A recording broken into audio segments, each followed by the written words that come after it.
Bonjour, je suis Eric de la chaîne Les Tutoriels d'Enrico78, technicien en informatique. Je vous propose des tutos sur l'informatique à la portée de tous, en vulgarisant le plus possible les termes techniques employés. Nous allons parler sur le sujet de 3 types de connexions entre 2 PC, de site à site, d'un utilisateur à un site et d'un utilisateur à un utilisateur. Quand je parle de site à site, c'est d'un serveur à un autre serveur.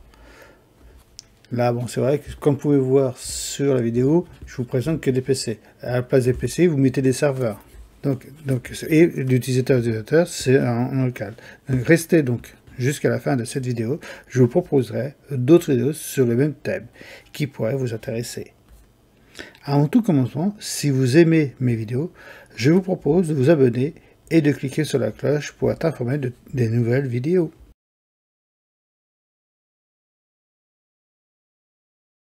Donc nous allons aborder comment deux ordinateurs peuvent être reliés entre eux de 3 façons différentes.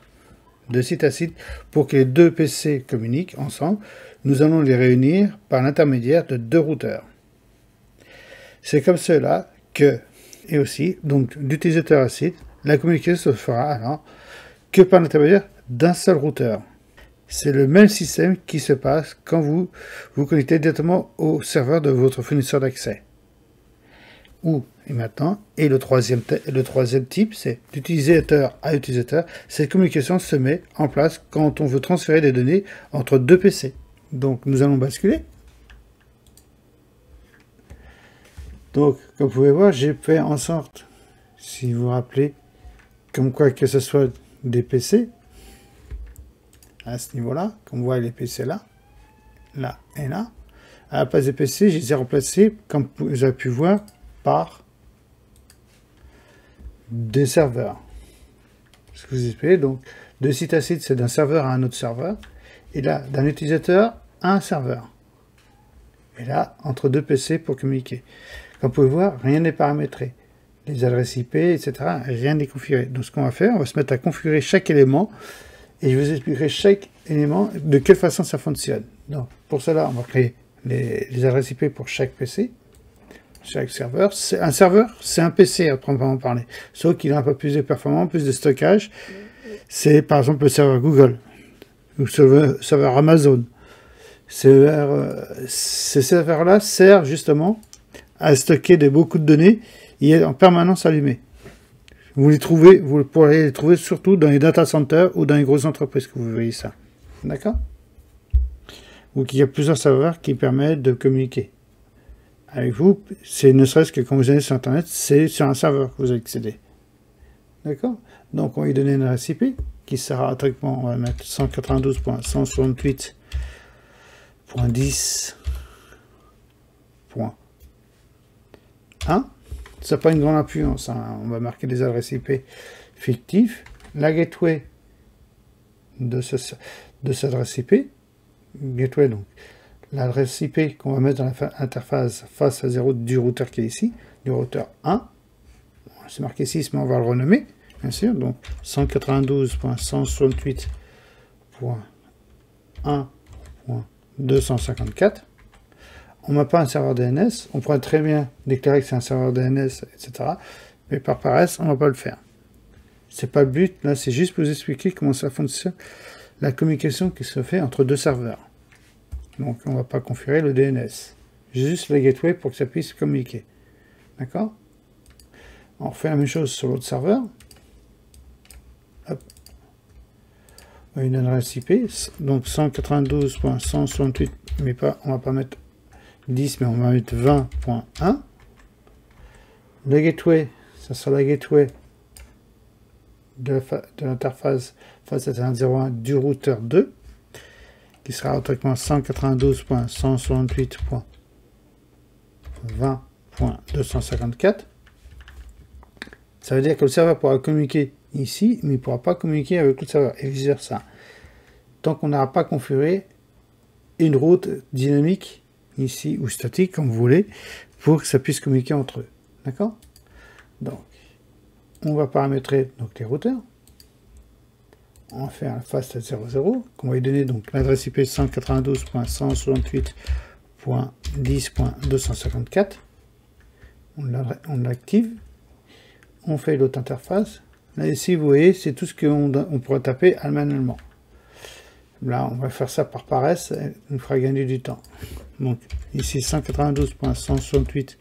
On va y donner l'ID, on va y donner une adresse IP.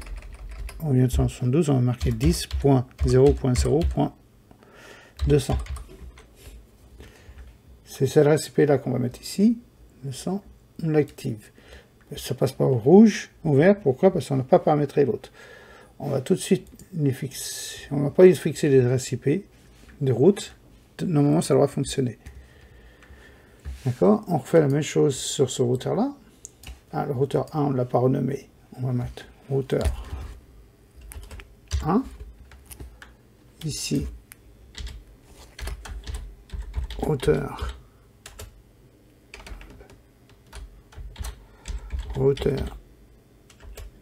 1. Voilà. Voilà. Ici, celui-là, on va le renommer tout de suite en routeur 2. Voilà. Hop, on a host name. On a une configuration terminale, on met host name, routeur 2.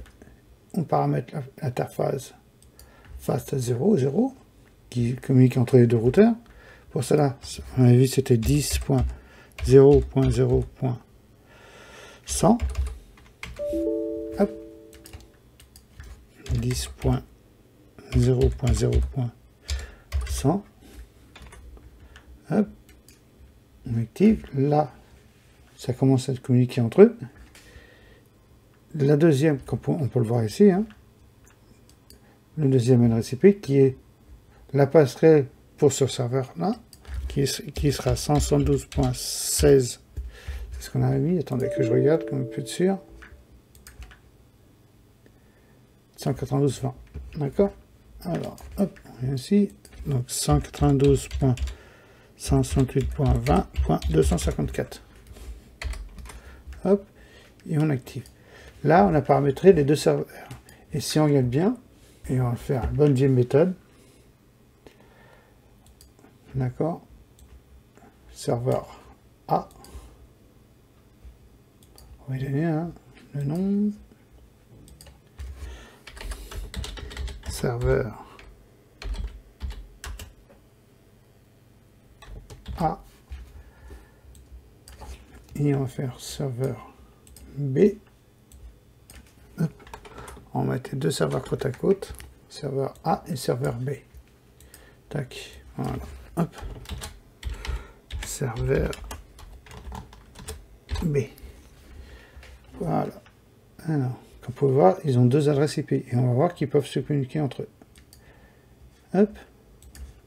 Donc le serveur A, il va interroger le serveur B, qui a cette adresse IP, comme c'est 20.01. Donc pour ça, on va le pinguer. Ping 192.168.20.1. Et ouais, regardez.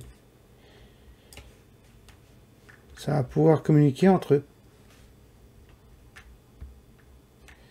Si ça ne communique pas, on créera des routes, des adresses IP routes, pour que ça puisse être opérationnel, et vous verrez que ça fonctionnera. D'accord? Donc, comme vous pouvez voir, ça a du mal à se mettre en place. Donc, comme vous pouvez voir, ça ne fonctionne pas. Ce qu'on va faire, on va paramétrer donc automatiquement. C'est fait exprès. Voilà. On va le communiquer pour qu'il puisse, hop, par le serveur. Ici les routeurs. On va configurer les serveurs pour qu'ils aient une adresse de réseau et qu'ils puissent se communiquer entre eux. Donc, on va déclarer en adresse IP RIP les réseaux qui sont là. Donc, on a un qui s'appelle 192.168.10.0. On le déclare. Ici, on va marquer 192.168.20.0, qui est le deuxième qui est là. On le déclare. Et on va marquer l'adresse IP qui est entre les deux, qui est 10.0.0.0. Là, ça va communiquer dans un sens, mais peut-être pas dans l'autre. Comme vous pouvez voir, si on revoit notre serveur, que je dis pas de bêtises, notre serveur A, si on recommunique, pour qu'il aille discuter avec le serveur B, il va avoir du mal encore. On peut un peu se connecter. Il va avoir l'aller, mais il n'aura pas le retour, il n'aura pas de réponse. Donc il y a des chances que vous voyez, ça ne marche pas. Donc on va paramétrer le routeur 2. On va y donner, pareil, les adresses IP 10.0.0.0. Je vais faire exprès de le mettre comme ça, un routeur B et le serveur A. Hop, 192.168.10.0, on le déclare. On lui donne la deuxième, 192.168.20.0. Voilà. Et là, si on fait le test, ça va pouvoir communiquer entre eux maintenant qu'on a déclaré les adresses IP. Ça devrait fonctionner, non, ça devrait venir. Ah, voilà. Pourquoi 10, et moi j'ai marqué 1. Je vois pourquoi ça marche pas. Regardez. Vous voyez, sur le serveur, on a mis 1. Au lieu de mettre 10. Donc, théoriquement, il ne trouvera pas. 10. On va mettre gateway. Et c'est quoi l'adresse IP qu'on y a donné à le serveur? 10, et vous voyez, c'est 1. On a ici 20, 20. Donc, non. Maintenant qu'on a commencé à le faire, ça devrait pouvoir marcher. Alors, pour ça, on va rester ici. Voilà. Donc, maintenant, si on essaye de discuter, de dialoguer avec le serveur 20, donc le serveur B, vous allez voir, ça va mettre à se matcher ensemble. Voilà. Vous voyez, c'est une petite couac de pas grand chose, mais il suffit que vous vous trompez dans l'adresse IP, pardon, et voilà, ça peut ne pas fonctionner. Vous voyez, là, ça fonctionne sans aucun problème. D'accord? Ça, on appelle ça donc l'adressage de site à site, network tête. Désolé pour la prononciation. Maintenant, on va travailler sur le système utilisateur un site. Par exemple, de vous à votre fournisseur d'accès. On va configurer donc le routeur. Pas le routeur, mais le serveur en premier. Ce serveur, on va marquer que c'est le serveur un orange, par exemple. Allez. Ne pas espérer, c'est le serveur orange que vous voulez contacter. D'accord? Le gateway qu'il va avoir, c'est le gateway de l'interface face Ethernet 01. Qu'on va lui donner donc l'adresse IP 192.168, allez, 2.254. Le réseau qu'on va lui donner, ça sera 192.168.2.1. D'accord? Ça sera l'adresse IP du serveur ici. D'accord? On donne une adresse IP au PC, qui sera automatiquement L192.168.1.1. La passerelle qu'on va lui donner, le gateway, ce sera l'interface du routeur d'ici, donc qui sera 192.168.1.254. D'accord? On va pas donner de serveur DNS, comme on dit, c'est juste pour vous faire voir. Maintenant, on va configurer donc notre routeur. Pour cela, on va lui donner les adresses IP de chacun. Le premier, ça va être ici face Ethernet 00, donc ça va être 192.168.1.254, qu'on avait donné tout à l'heure, qu'on allume. On fait la même chose, mais ici c'est 192.168.2.254, et on l'allume. D'accord? Ils sont opérationnels. Maintenant, ce qu'on va faire, on va interroger le PC, il va interroger directement le serveur. Pour cela, vous voyez, c'est des configurations différentes. Le premier, de site à site, ça peut être vous, par exemple, qui discutez avec votre serveur, qui lui, vous voyez, par exemple, ça, c'est votre fournisseur d'accès. Vous voulez aller sur le serveur A, ça pourrait être le serveur d'accès, par exemple, et il doit contacter Google. Ce qui va se passer, c'est que vous allez envoyer une requête pour pouvoir aller sur le serveur B. Et du serveur B, vous allez voir, je vais vous faire voir la configuration, on va faire la suite. On va tester déjà le ping, qui est 192.168 2.1. Et normalement, vous allez voir, ça peut permettre de communiquer entre eux. Si ça ne le fait pas, comme je vous dis, c'est qu'il faut lui donner une liaison. Mais comme vous pouvez voir, ça fonctionne aussitôt. Ce que je vous expliquais, on va configurer, ça c'est une parenthèse, on va configurer exprès le PC, donc on prend un portable par exemple, on le met là, on va mettre un serveur ici, on va mettre un autre serveur à côté, d'accord. On va mettre des routeurs spécialement pour vous expliquer le principe, entre guillemets, un deuxième routeur, d'accord. On va configurer ce serveur là, on va l'éteindre et on va rajouter une autre adresse, pas une autre adresse, c'est une autre interface. On va aller chercher une interface face Ethernet. Vous pouvez éteindre le serveur, comme ça, vous voyez, les serveurs, comme je vous ai expliqué tout à l'heure, les serveurs peuvent avoir plusieurs interfaces et plusieurs branchements.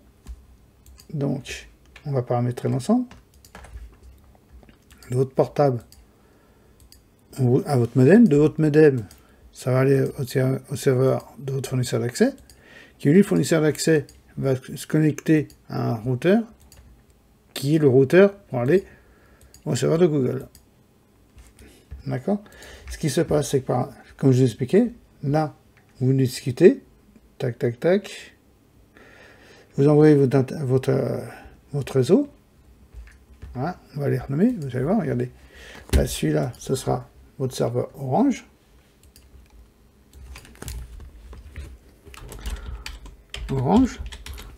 d'accord, ok.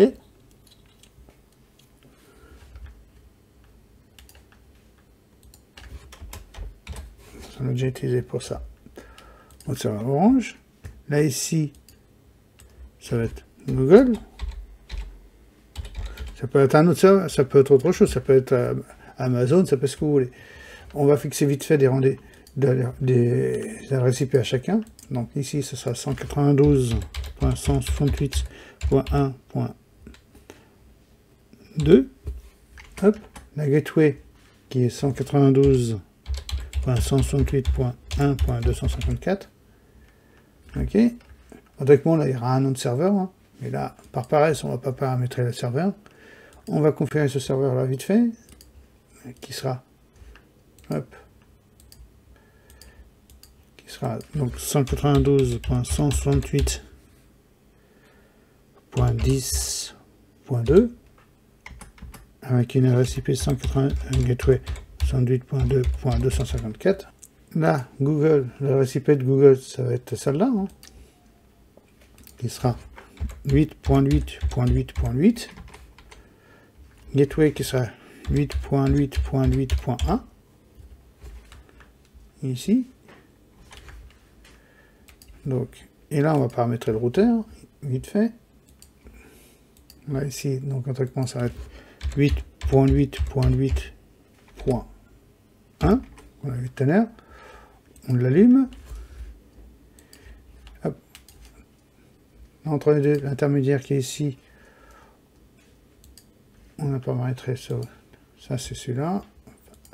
On va paramétrer la deuxième, qui sera 172.16.10.1. Hop, comme ça, 172.16.10.254. Hop.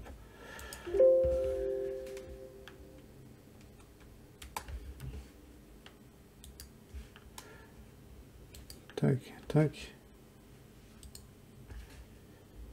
On a paramétré le serveur.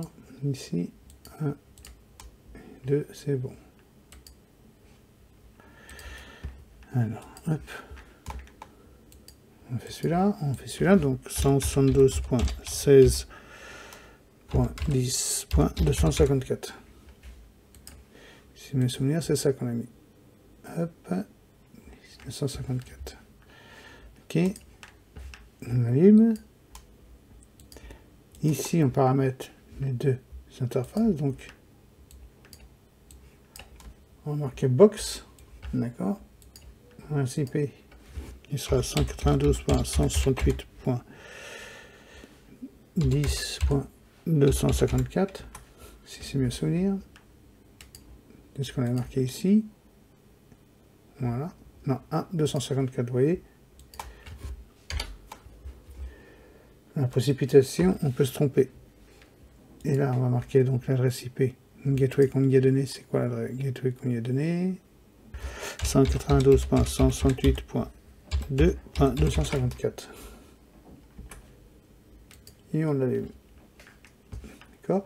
Et normalement, si on part du PC, donc du PC, on va interroger donc notre fournisseur d'accès Orange qui est le 192.168.2.2, si c'est bien souvenir.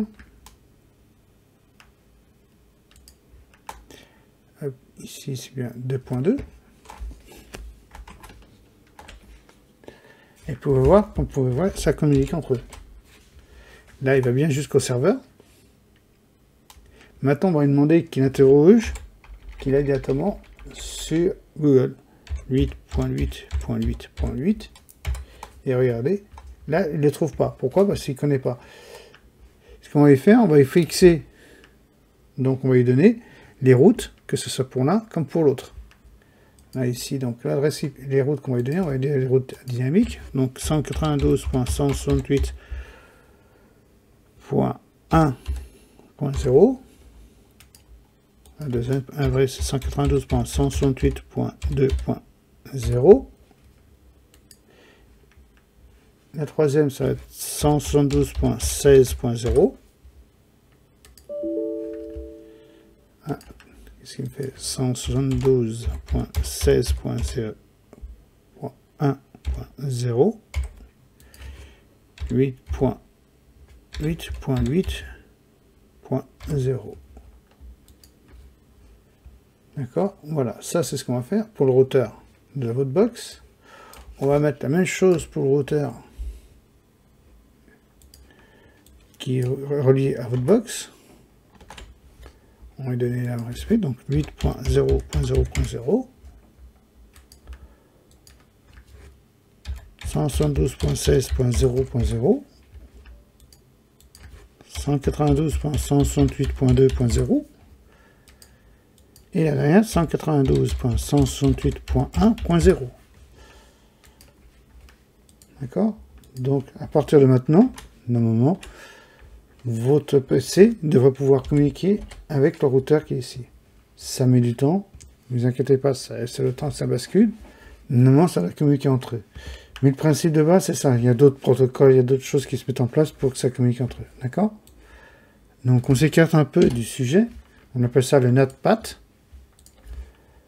On va finir, donc on a fait celui-là, on a fait le deuxième, on va attaquer le troisième, qui est la connexion entre deux PC. Sinon, ça fera une vidéo trop longue pour vous détailler chaque élément de plus en plus. Donc c'est pareil, là on va leur donner des adresses IP bien précises. Ici on va donner 192.168.1.1. Hop. Et ici, donc une autre adresse IP. C'est comme si vous reliez deux rues de PC ensemble. 192.168.1.2. Voilà, ça c'est fait. Et si on voit bien, on verra bien que le PC1, PCA, pourra communiquer avec le PCB. Hop, on va les redonner exprès. Mais ici, on fait l'interrogation et qu'on ping, qui est intégré 192.168.1.2. Et regardez, là, ils communiquent entre eux sans aucun problème. D'accord? C'était une petite vidéo toute simple, mais si vous voulez plus de détails, plus d'informations pour chaque élément plus en détail, dites-le moi dans les commentaires, parce que comme vous pouvez voir, c'est assez simple à expliquer, mais pas évident de pouvoir bien faire comprendre, de bien expliquer le fonctionnement entre deux serveurs qui se communiquent entre eux par l'intermédiaire de deux routeurs, ou, comme vous pouvez voir, un routeur qui discute entre eux. Je vous dis, c'est comme si ce routeur-là, orange, c'est comme si c'était celui-là le routeur orange, ou celui-là qui est au-dessus, hein, peu importe, qui communiquent entre eux pour interroger le serveur. Ce qui se passe, c'est quand vous êtes sur Internet, avant de vous connecter à Google ou sur un autre site, ça passe par le serveur de votre fournisseur d'accès avant d'arriver sur le site. C'est vrai, pour vous, c'est transparent, ce qui se passe, mais c'est cette fonction-là qui se met en place, sans que... et c'est assez instantané, comme vous pouvez le constater. D'accord? C'était une simple petite vidéo un peu plus fastidieuse et qui vous explique le fonctionnement de l'ensemble. D'accord? Donc, je vous remercie donc d'avoir regardé la vidéo, et si cela vous intéresse, que je parle sur le même sujet ou sur d'autres sujets, dites-le moi dans les commentaires. Je me ferai un plaisir pour cela de faire une ou des vidéos, et pourquoi pas de développer le ou les sujets proposés. N'hésitez pas, si vous avez aimé la vidéo, de vous abonner et de cliquer sur la cloche pour être informé de toutes nouvelles vidéos publiées. Je vous remercie, au revoir.